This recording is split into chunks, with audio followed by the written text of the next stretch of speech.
Hello and welcome to the Hockey Gambling Podcast on the Sports Gambling Podcast Network. I'm your host, Ryan Gilbert. Joining me, per usual, is my co-host, Joel Meyer. How doing today, Joel? An early one, and it's only noon over there in Vancouver. Yeah, well, who's the reason behind that? Certainly not me. Getting me out of bed, making me be a normal human being for a little bit earlier than I'm used to. But yeah, because obviously there's the time difference. Noon over here, 3 o'clock for you, so you're well awake. But here I am, crawling out of bed to do my job. Just hanging in, watching some baseball last night.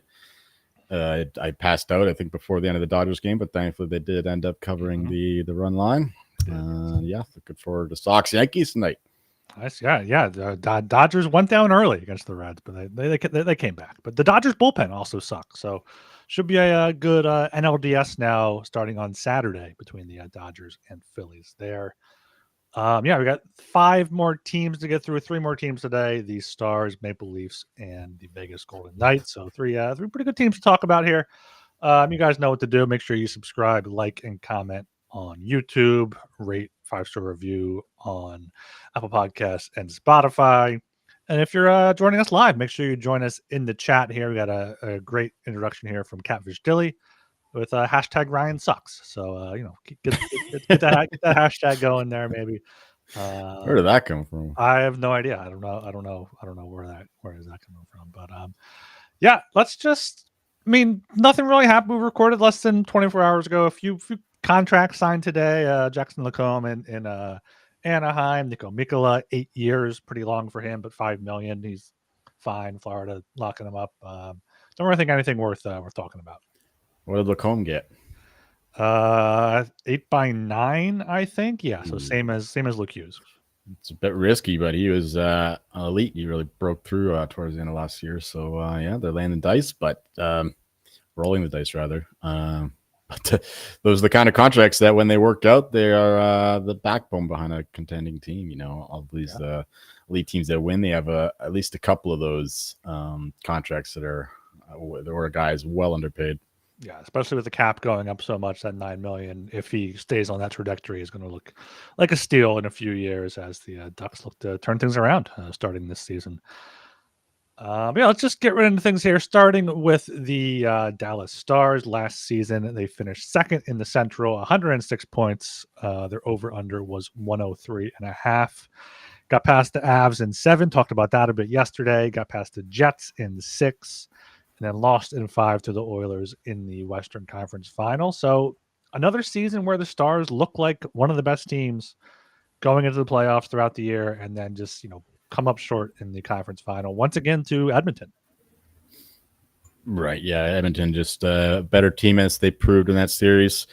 Yeah, the Stars were thoroughly outplayed, I thought, against the Avalanche, but of course, they had the Mikko Rantanen deal, which saved their ass when he went nuclear, both against the Avalanche and the Jets. He was really the just what they needed, but still wasn't enough to beat the Oilers. Ottinger wasn't quite good enough, I thought, given his pedigree, his reputation, at least in that series. They had a pretty up and down there. Back third of the season, I remember they had like an insane winning streak where they kept getting lucky, and then the Canucks broke them when they set a record for the biggest comeback or the latest comeback when they scored like 3 goals in the last minute and a half of that game. Might have been 4 goals to win in regulation because the Stars ended up pulling the goalie as well. And then after that, the Stars just kept losing, and they looked like a pretty shitty team all the way through the Avalanche series. So. Yeah, they need to maintain some kind of form going to the playoffs this year because they're not going to get away with that kind of play again against an elite team in the first round. If they do have to play, the second team in the Central or third team in the Central again. So, yeah, tough going. This is, Jamie Benn and what's his name? The guy who's hurt. Yeah, Tyler Seguin. Those guys aren't going to be good forever. They're certainly at the twilight of their careers, and they still have guys in their prime who are underpaid as well, with Heiskanen and Wyatt Johnston, and Rantanen, of course, he's right in the middle of his prime. So yeah, this is their window, so they got to make the most of it. Yeah. As for the offseason, their big addition was in season with the Mikko Rantanen trade that we've discussed. They added Radek Faxa, lost Cody Ceci, Michael Granlund, who they also got in season, and have Gadi Danilov there. And then the news last week about Jamie Benn that he has a collapsed lung and will be missing at least a month with that. I'm not sure if you saw that when you were recovering there yourself, but that could be a loss for them early on. Yeah, no doubt. Yeah, really just a kind of a nothing off season there for the Stars. So heading in to this season here, we have their point total at 103.5, minus 900 to make the playoffs, plus 550 to miss, plus 205 to win the division, and 10-1 for the Stanley Cup. I feel like the Stars are a team we haven't really mentioned that much at all. We mentioned some teams in passing throughout these previews, but where do you feel on the Stars right now? I'm still pretty positive on them. Like I mentioned, they have a good young core and some veteran leadership that haven't quite fallen off completely. So yeah, this is definitely a team that are rightful contenders. They just can't get over the hump of the Western Conference apparently the past few years, but they're really close. So they just need a bit of a better bounce and, like I said, better form going into the playoffs.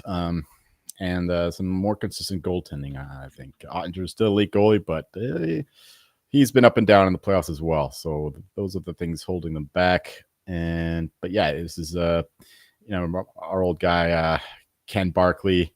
He always mentioned the a certain amount of teams in a bucket, and you have a certain amount of teams, 5, 6, 7, whatever it is, and these teams are if you have one of these teams, and you're pretty confident that you're going to win the cup. So one of these 7 teams will win the cup, and the Stars would be in my bucket.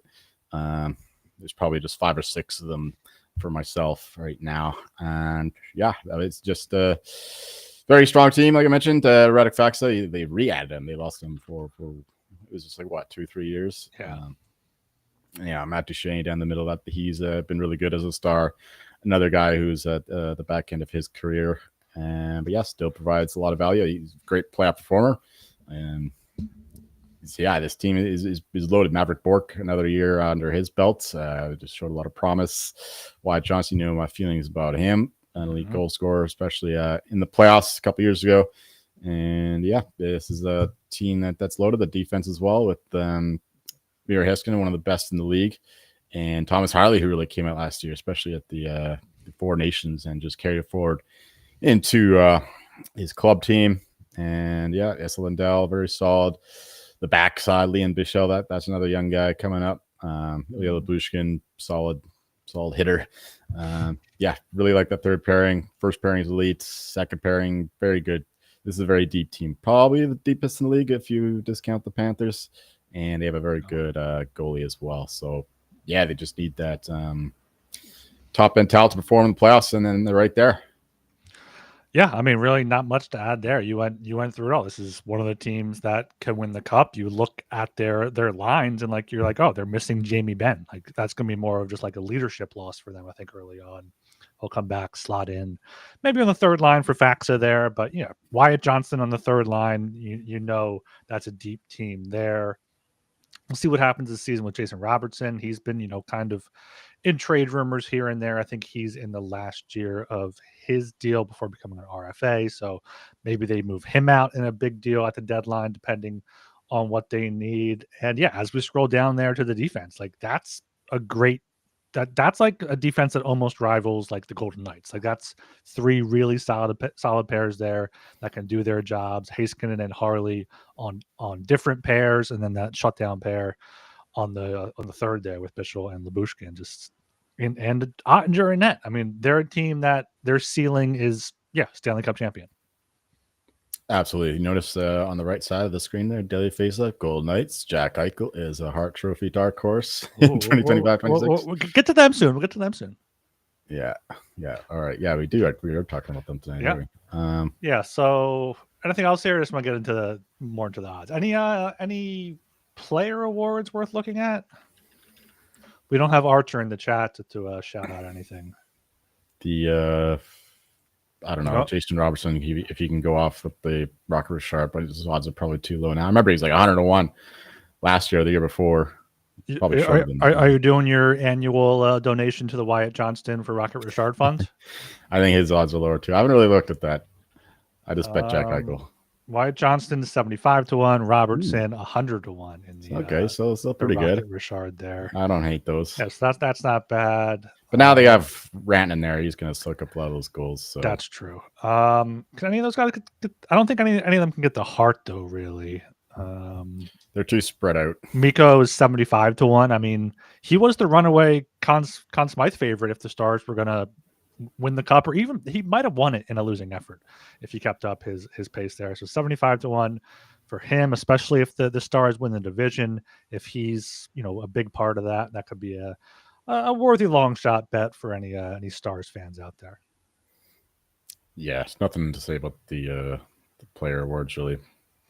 Norris, Harley and Heiskanen 35 to 1, too short.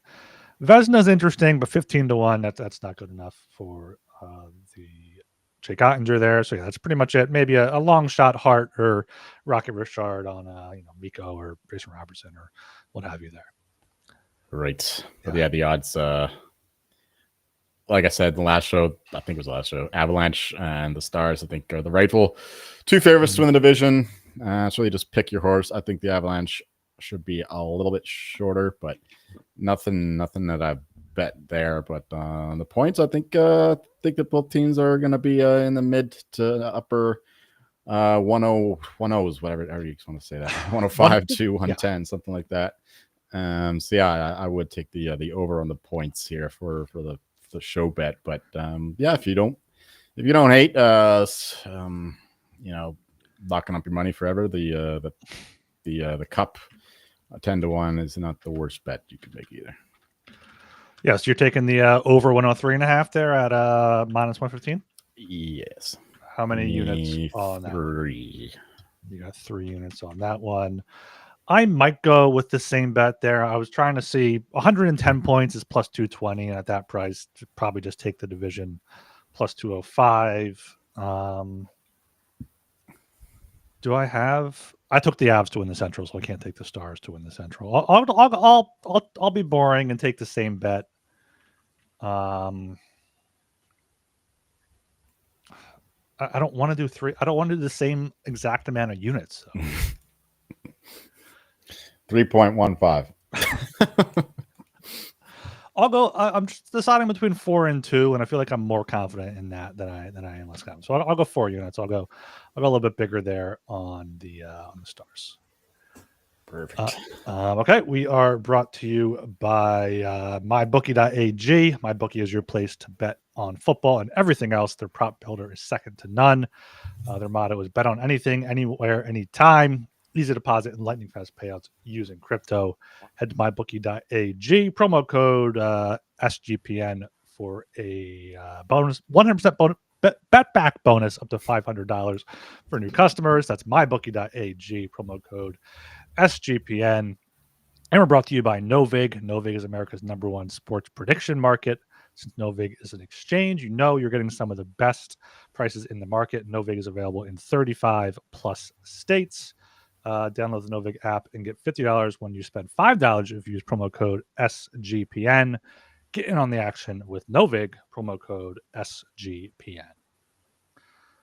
All right, we are moving along here to Toronto Maple Leafs, and a little pre-show chat made me realize I'm a lot higher on the Leafs this year than you are. I am. Well, I'm a big fan of Mitch Marner, at least in the regular season, and that loss is not really being reflected in the market. They have pretty much the same total as they did last year, maybe a couple points fewer, but Marner is certainly worth more than that.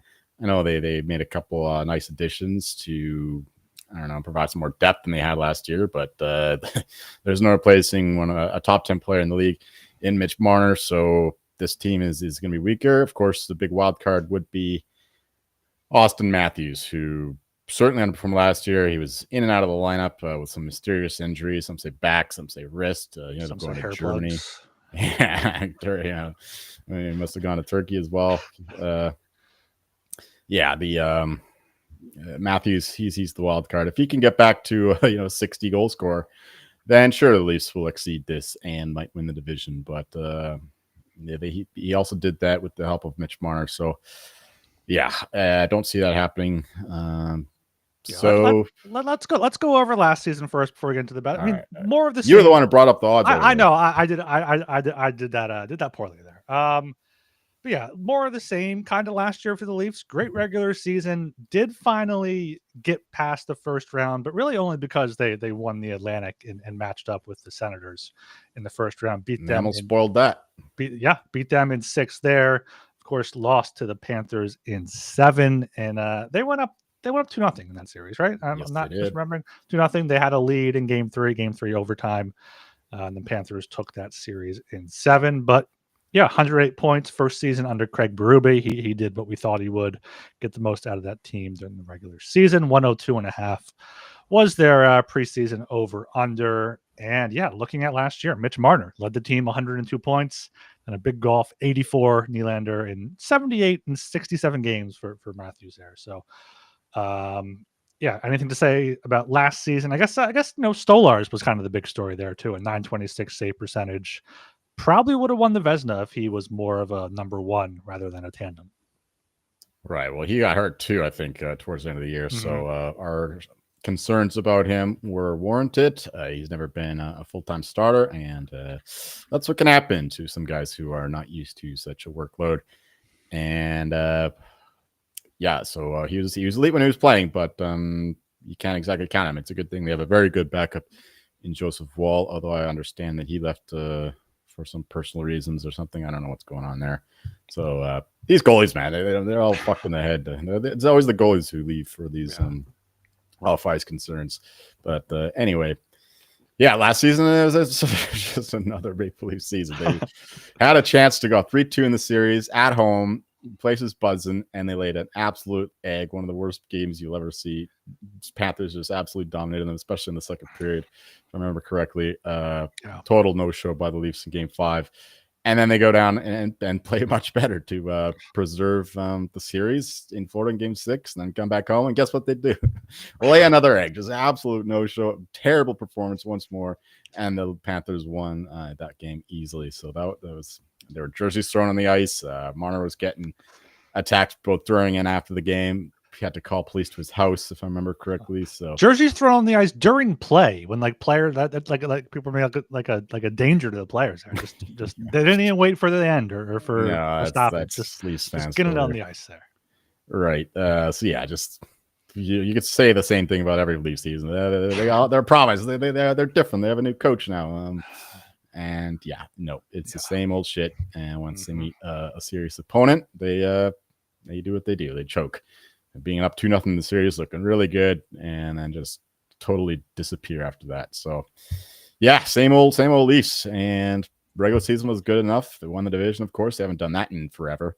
So I guess that's some kind of accomplishment. But no, when it matters, they just fell apart like usual.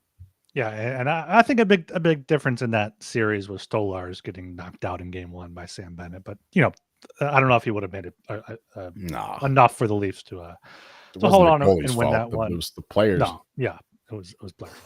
Off season, obviously lost Mitch Marner, Ryan Reeves, Pontus Holmberg, Alex Nylander, Alex Steeves, Yanni Hakanpää, and Matt Murray.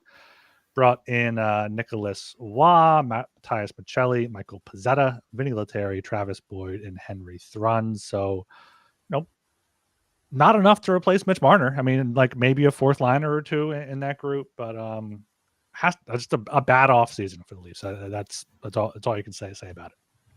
Yeah, I like the addition of Nicholas Waugh or Roy. I don't know if he's French or not, but the right way to say it is Waugh anyway. But he's a good physical player, bit of a loss for the Knights, although I believe he's the one who went fucking mental and got suspended for just whacking a guy in the head with his stick.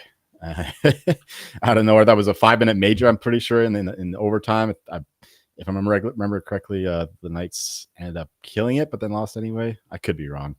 But anyway, that was weird. But other than that, he's been a very good playoff performer. More of a Berube type, so I like that addition. Michelli, that's another interesting one. Very promising a couple years ago, just a total playmaking stud. But last year, he was healthy scratched a lot in Utah, which is not exactly an elite team. So they're taking a chance on him. They traded what was it, second or third rounder for him, and ended up paying him a little bit of money. But if he can play like he did a couple years ago, then that's an absolute steal. Matthew Nyes, another year under his belt, so he's definitely a guy that they're really high on there in Toronto. But yeah, and they have Easton Cowan already in the lineup. He's a stud. I believe he set records in the O last year. So yeah, Cohen and Nyes, couple of good young players. To go to Joshua, I forgot about that. That's another Berube type player that they brought in. Now he's he's going to enter the season healthy and then with his balls intact, hopefully. Yeah. So yeah, going into this next season for the Leafs, their point total is at 99.5. They had 108 last year. Only minus 380 to make the playoffs, plus 280 to miss, plus 290 to win the Atlantic, and 20-1 to win the Stanley Cup. The kind of disagreement we had is I said, how are the Leafs only minus 380, minus 350 some books to make the playoffs? And you said, all right, I'll bet you that then. Why are you so down on the Leafs? Is it just the Mitch Marner factor, like you were saying? That's part of it, but I think that this division is absolutely loaded in terms of teams coming up behind them. And Panthers, even without Barkov, they're still going to be in the mix. Lightning are absolutely loaded, and I definitely could see the Leafs falling out, even if there are 5 teams to get in from the Atlantic. I was kind of low on the Sabres earlier, but the guys I respect, they're all thinking that the Sabres can break out this year. I don't know. I'll believe when I see it, but still, that's the worst team in the division. Their point total is 86.5. So this division is going to be tough. They have to play all these teams 3 or 4 times, and they're all going to be coming up behind them. So at a nice number, I'll take a shot for them to miss. I haven't bet their point total under, but that's the way I would go. If you give me plus 380, I'm absolutely loaded. I'm absolutely interested. I'm close at plus 280, so I figure, give me plus 350 or better, then I'll take a shot for them to miss. They're certainly likely than not to make, but I don't think the odds should be that high for them to do so, considering the competition and that this team is weaker than it was last year.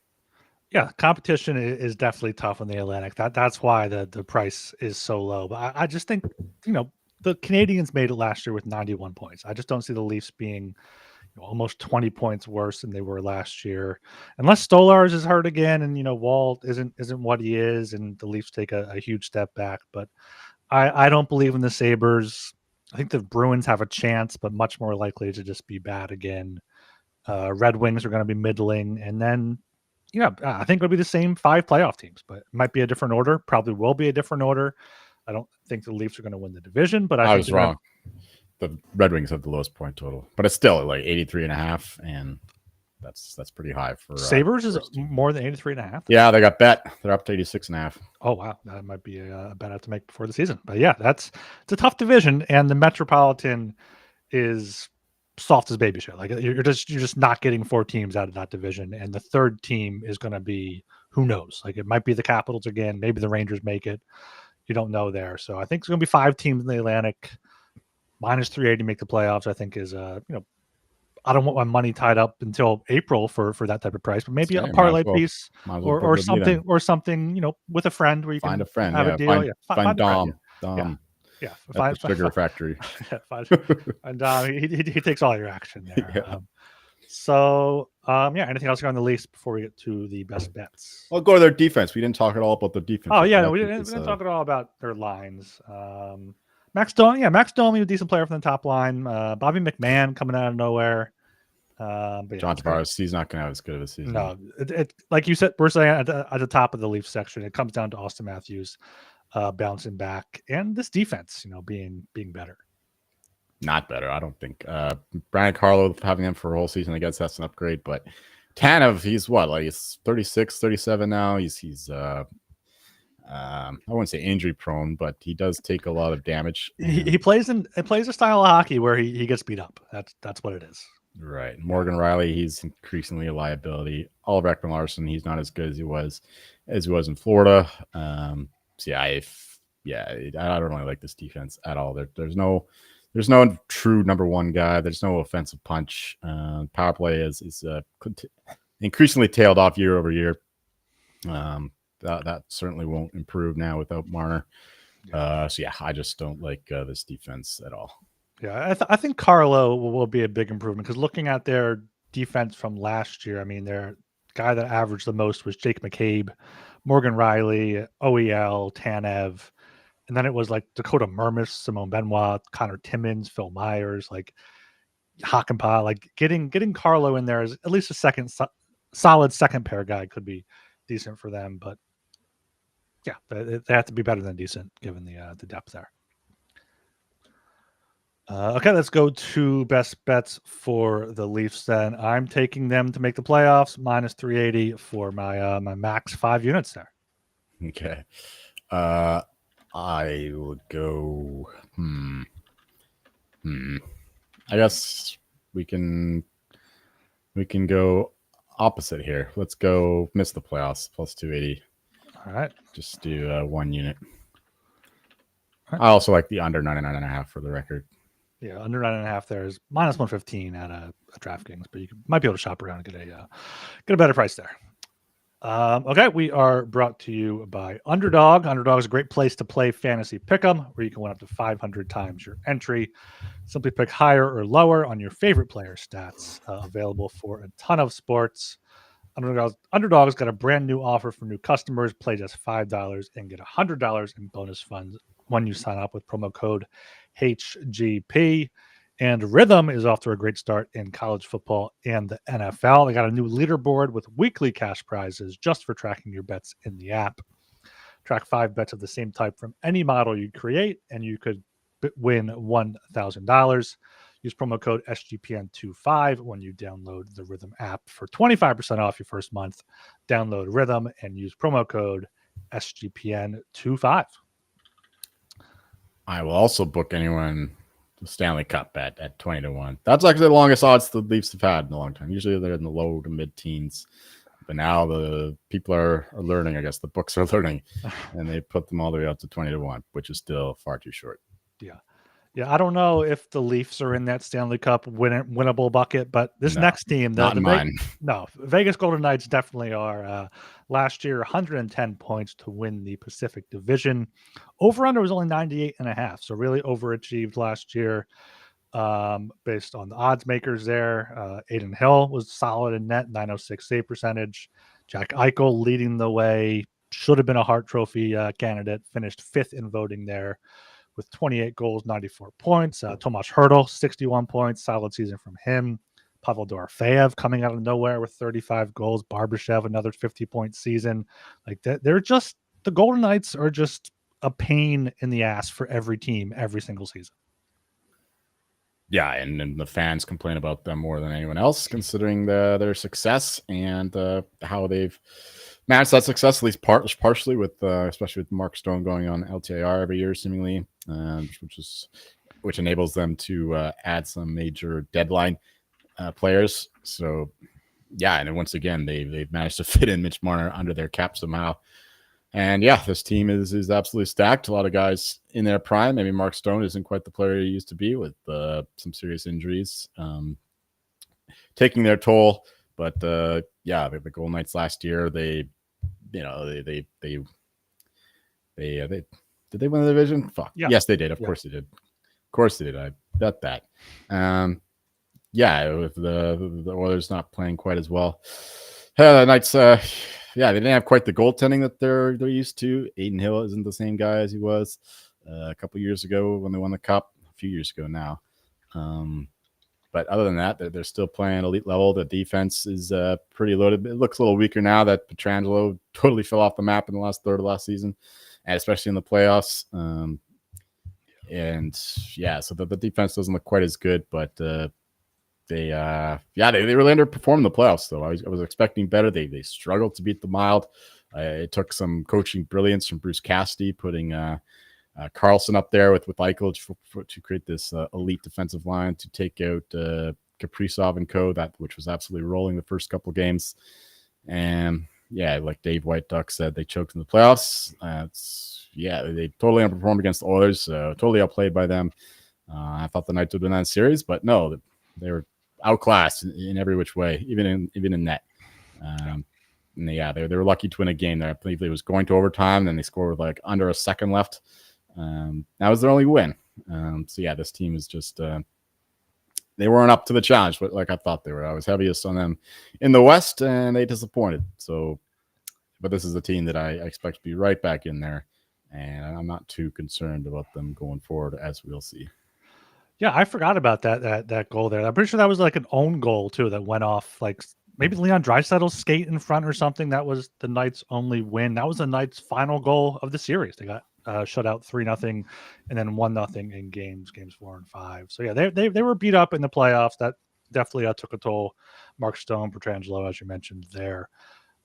Getting into the offseason, they were the big winners. Getting Mitch Marner. Also bringing in Colton Sissons, Jeremy Lauzon, Jacob Megna, Cole Reinhardt, and Dylan Coughlin. Lost Nicholas Waugh, lost Nicholas Haig, Tanner Pearson, Victor Olofsson, Alex Pietrangelo, Robert Haig, and Ilya Samsonov. But when you bring in Mitch Marner, those subtractions are very, very minor. Absolutely, yeah. They brought in some guys that fit in with their system. You know, not exactly big names, but big players that should play well under Bruce Cassidy. And of course, you mentioned Mitch Marner. That's the obvious addition, which is going to be hell on teams when you pair him with Eichel and Barbashev in that first line, as we bring it up on Daily Faceoff. That defensive line, William Karlsson, Riley Smith. He's back in the mix. He was also a trade deadline acquisition, getting him back there from, I think he was playing in Pittsburgh, was it, or was it New York? I know he played a couple places before coming back home to Vegas. Pittsburgh, I'm not sure. Yeah, I think he played for both, but I'm not sure which one.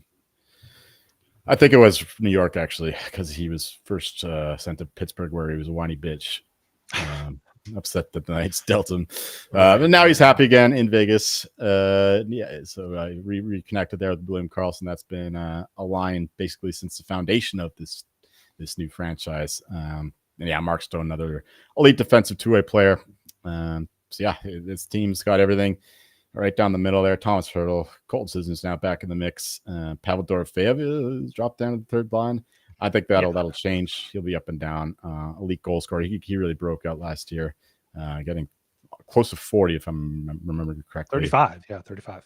Yeah, Brandon Saad there. He's another guy who's rejuvenated his career after being pretty shit in St. Louis. I thought that he was pretty good for Vegas. Yeah, so this team is pretty stacked there.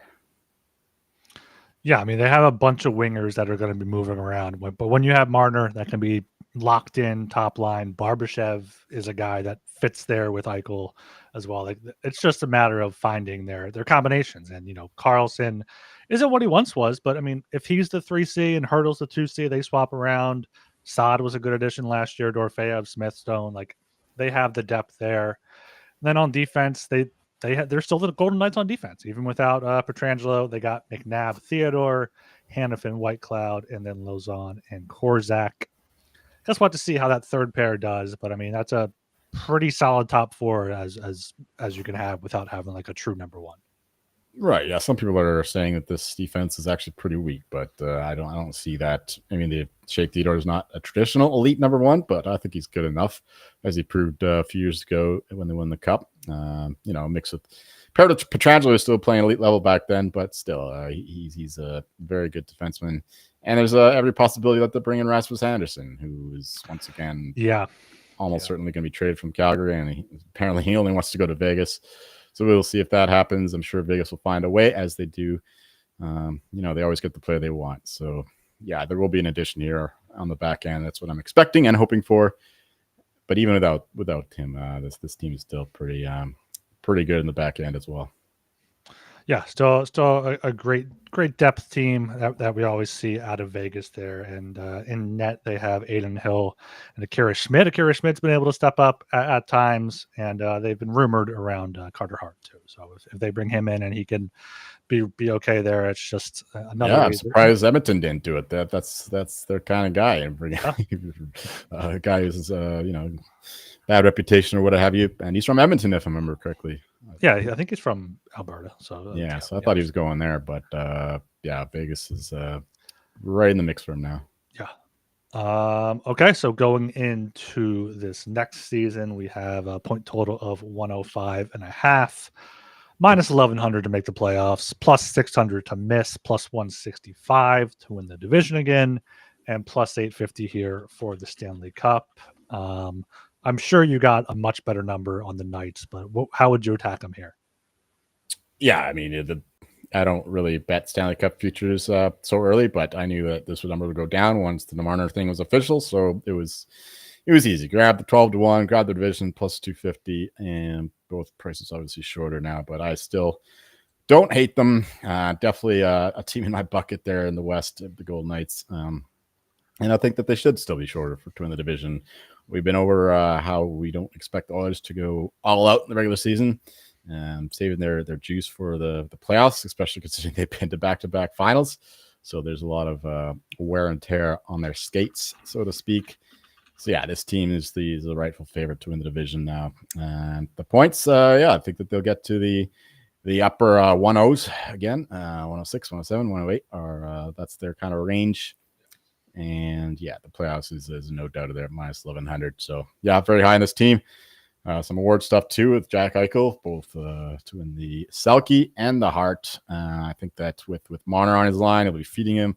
Eichel will be shooting more. So even the Rocket Richard, I grabbed a big number at 100-1. So yeah, if he can just start shooting some more, I think he has every possibility of scoring more goals than he ever has before. I know he's not traditionally a goal scorer, but we've seen what he can do when he actually shoots the puck. So yeah, with Outdoor Fair on that line as well, he'll become the point man, to the guy they want to feed the puck to hit the net. Yeah, and the power play runs through him. Mm-hmm. Still, even with Marner will be on the other side. This team's absolutely loaded. They're going to feast on that power play.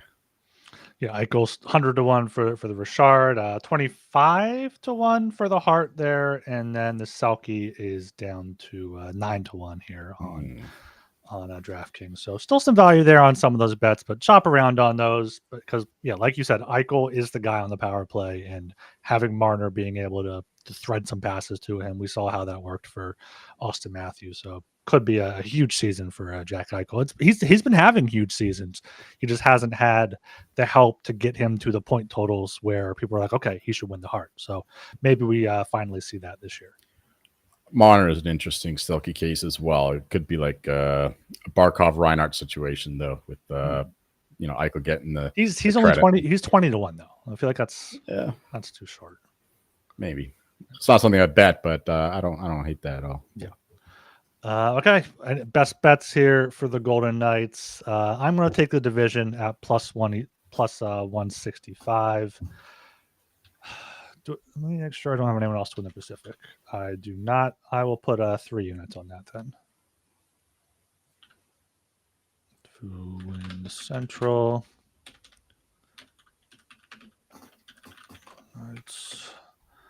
What are you taking for Vegas here? I was gonna do that, but whatever. I'll stay true to the cause. Give me Eichel to win the Hart. Just half a unit on that. Half unit on 25. But I got so many bets in this team, so really just whatever you want and positive. Yeah, bet the Golden Knights, and you'll probably come out positive at the end there. I think so. Okay. So. That's the 3 teams for this show. Had the Stars. We're both on the over 103.5. Had the Maple Leafs. We're going to war. I got make playoffs. You have miss playoffs. And then Golden Knights, I have win division. And you have Eichel for Hart there. The YouTube video around the 39-minute mark. Make sure you comment, like, and subscribe while you are there. Joel, anything else here before we close it out? No, not really. I'm just going to take it easy again. It's a bit of a moody day, so I'm not feeling too bad about not being able to run around outside. So yeah, just gonna, I don't know, maybe we'll have some baseball in the background, listen to some podcasts, get ready for the NHL season. Less than a week away now until we get some real hockey. Are we doing one more after this? We're just gonna do one tomorrow instead. It's just we'll do one tomorrow. All right, yeah, that works. I'm tired. How can baseball get casual fans involved more? Because I feel like playoff baseball is when people that don't like baseball should watch baseball to become fans because every inning, every pitch matters that much more. I know the regular season's always going to be long. Like, if they shortened the innings, if they like made the strike zone smaller, like, would there be anything like that? No, No, not for me. you just would never Just be because nothing else is a on. baseball fan. Okay, fair enough. Wait, we got what, Rams Niners tonight? Yeah, go Mac Jones. I bet the Niners plus 8.5 and the over 44. Believe in Mac Jones. Famous last words. All right, yeah. So like, subscribe, comment, all that good stuff. We'll be back tomorrow afternoon to finish up our team previews. Follow us on Twitter at HockeySGPN. I am Ryan Gilbert. You can follow me on Twitter at rgilbertsop. I'm Joel Martin. You'll find me peeling off dead tissue as my body continues to heal from its